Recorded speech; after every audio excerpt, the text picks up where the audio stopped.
wabarakatuh. Waalaikumsalam warahmatullahi wabarakatuh.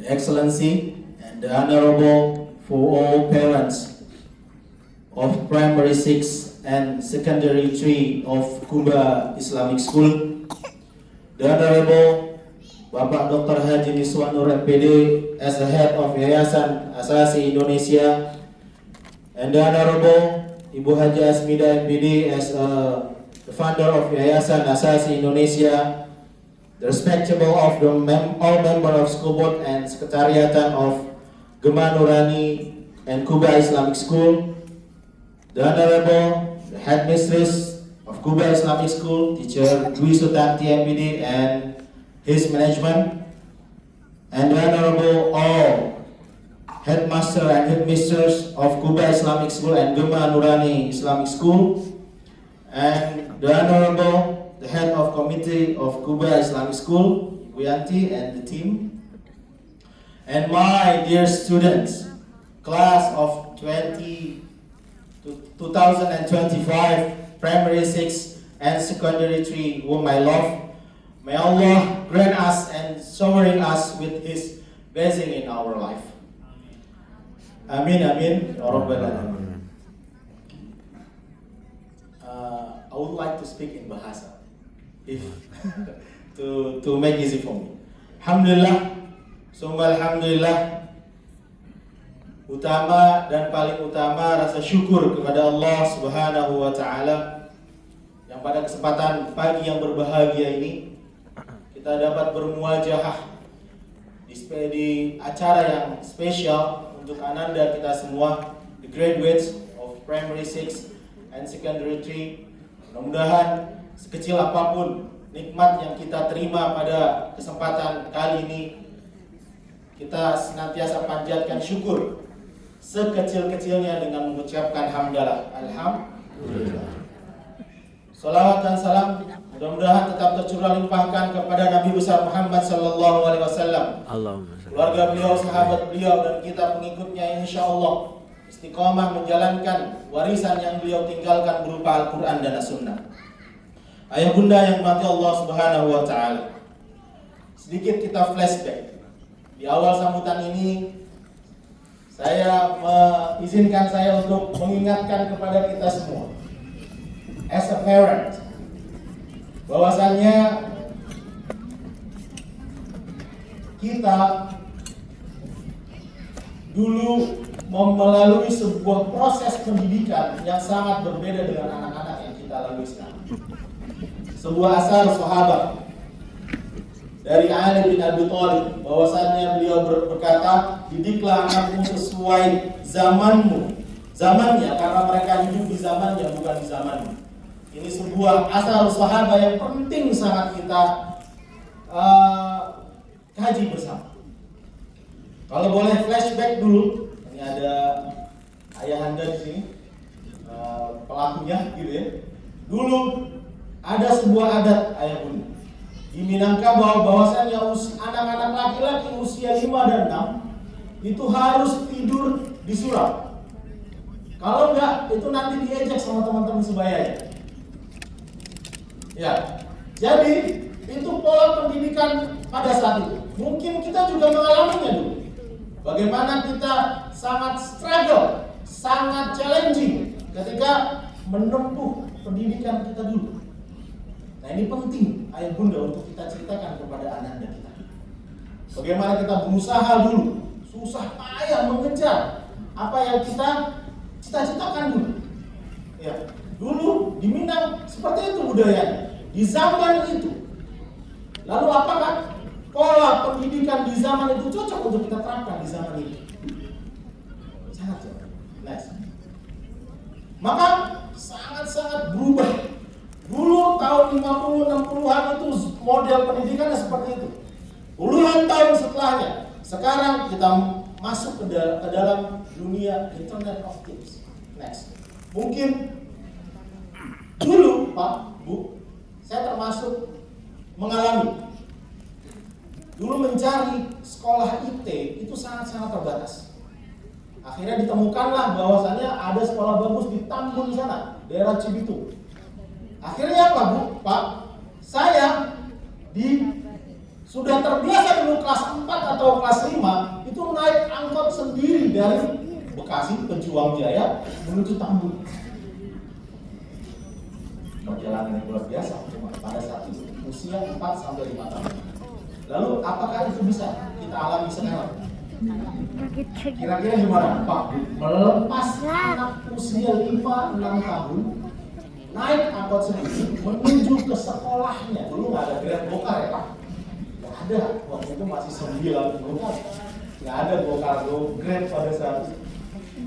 Maka apa yang kita lihat?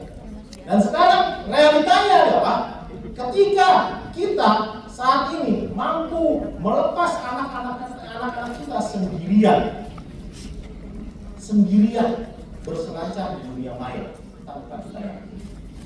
Next, maka kita nggak tahu monster apa yang memang ada di sekitar anak-anak kita sekarang.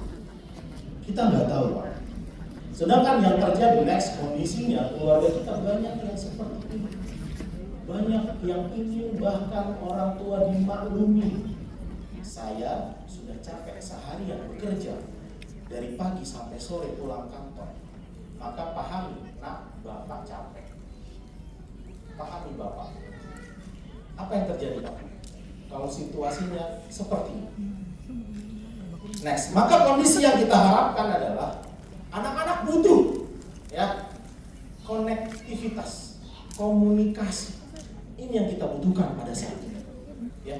Karena memang Bapak Ibu, kemarin saya baru mendengar seminar parenting webinar bahwasanya mengasuh dan mendidik anak itu tidak harus berhasil, Pak, Bu. Tapi harus benar prosesnya. 10 tahun pertama Nabi Muhammad berdakwah, kira-kira dikatakan berhasil atau tidak?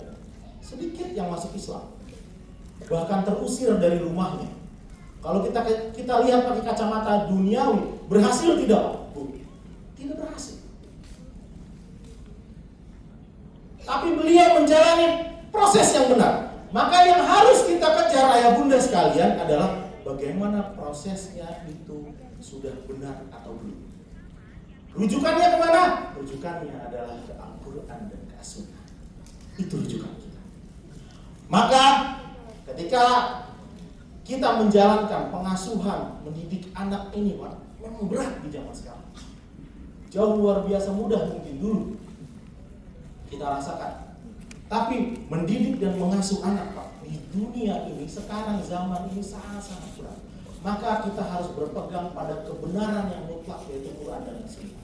Karena ketika kita mengaca pada keberhasilan semata, mengacu kepada proses akhir yaitu berhasil, anak kita katakanlah hafal banyak sekali juz, tapi prosesnya karena dipaksa, karena ditakut-takuti, karena diancam. Apakah itu sebuah proses dinamakan keberhasilan? Maka ketika kita mau mendidik anak, mengasuh anak-anak kita ke depan, maka pastikan prosesnya adalah benar sesuai dengan Quran dan Sunnah. Banyak kisah-kisah, ya. Apakah memang dikatakan gagal ketika Nabi Nuh tidak berhasil membujuk anaknya untuk naik ke Bahtera, putranya Kan'an? Apakah dikatakan Nabi Nuh adalah orang tua yang gagal? Oh tidak. Apakah Nabi Muhammad dikatakan seorang keponakan yang gagal ketika tidak mampu mengajak atau mengajak masuk Islam pamannya Abu Thalib? Maka yang perlu dilihat adalah bagaimana bukan hasil yang kita tuju, tapi prosesnya yang kita bangun. Ini yang penting, ayah bunda sekalian. Berharap memang tuntutan-tuntutan Allah kepada Nabi Muhammad pun tidak berhasil, Pak. Bukan berhasil tujuannya, tapi bagaimana prosesnya dijalankan. Ya. Maka kita sudah harus merujuk kepada Quran dan As-Sunnah.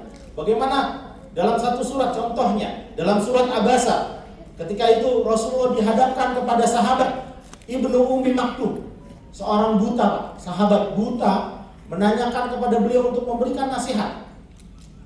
Kemudian apa yang terjadi? Pada saat itu ada pembesar Quraisy yang berharap Nabi Muhammad bisa memasukkan Islam para pembesar Quraisy ini. Akhirnya dipalingkan wajahnya. Nabi Muhammad fokus kepada pembesar Quraisy, meninggalkan sahabat Ibnu Ummi Maktum. Turun ayat abasa wa tawalla an ja'ahul a'ma. Maka ini sekali lagi, karena saya sudah diteror Pak dari tadi thanks Pak. Padahal materi saya masih panjang nih. Harapannya ini kan sedikit ya, mudah-mudahan bisa ini mengingatkan khususnya kepada diri saya pribadi sendiri khususnya. Artinya apa? Maka yang kita kejar adalah bagaimana kita mengasuh sebuah proses yang benar jalan, bukan fokus pada akhirnya keberhasilan anak kita yang nantinya wallahu alam, nauzubillah kita jadi sombong. Nih anak saya berhasil jadi dokter. Apakah itu ukuran keberhasilan seorang orang tua? Ini anak saya diterima di kampus ternama. Itu tujuan. Yang kita lihat adalah bagaimana kita membantu, mensupport anak untuk bisa berproses, untuk sesuai dengan tuntunan ajaran dari Quran dan As-Sunnah. Dan mudah-mudahan di Kuba kita concern ke sana. Tidak hanya kita kejar di pendidikan kognitifnya, tapi juga akhlaknya juga kita perhatikan.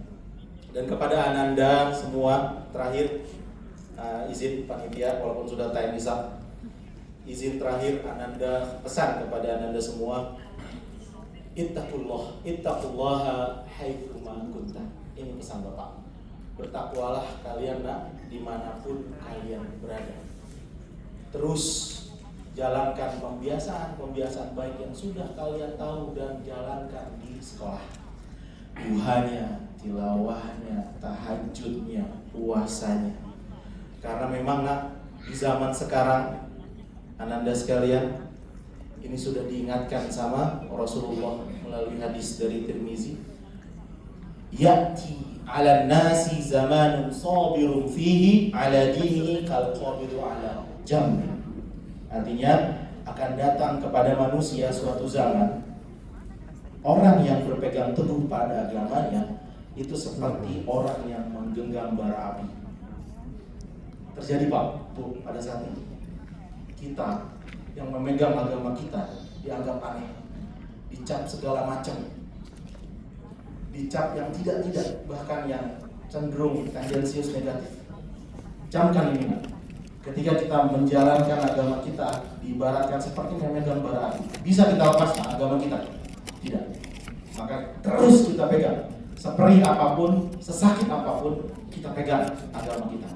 Mudah-mudahan dengan itu kita bisa berhasil dan secara duniawi maupun ukhrawi ke depannya, insyaallah. Baik, itu yang bisa saya sampaikan. Terima kasih atas atensinya. Selamat sekali lagi, congratulations kepada Anda semua. Ke depan masih panjang. Mudah-mudahan Allah mudahkan dan Allah jaga Anda semua dalam memegang kebenaran yang sudah kita biasakan dan ketahui selama ini. Afu minkum hadanallahu wa iyyakum ajma'in. Assalamualaikum warahmatullahi wabarakatuh.